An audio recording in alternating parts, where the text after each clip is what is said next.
Jika sebelumnya tarif penyeberangan antar pulau melalui pelabuhan Kayu Bangkoa Makassar hanya Rp10.000, namun sejak BBM naik, tarif penyeberangan kini menjadi Rp15.000.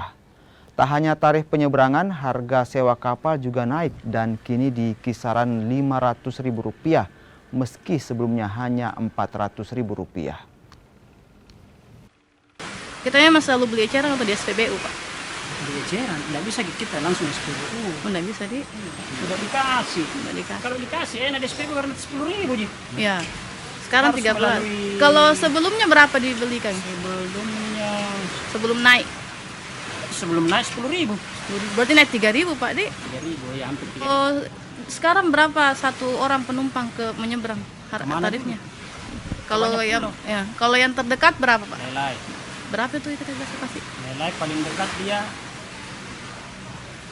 Karena kan kemarin kan cuma 20 PP itu. Kalau yang umum kan sekarang sudah 30. Nek, nomornya 10.000. Kalau Iya, kayak ke 5.000. kalau Baram begitu Charterannya naik, yang biasanya 400 jadi 500. per satu kapal Per begitu, satu Pak. kapal, charter toh. Yang besar kali, Pak? Yang begitu. Oh, yang kecil gitu juga speedboat.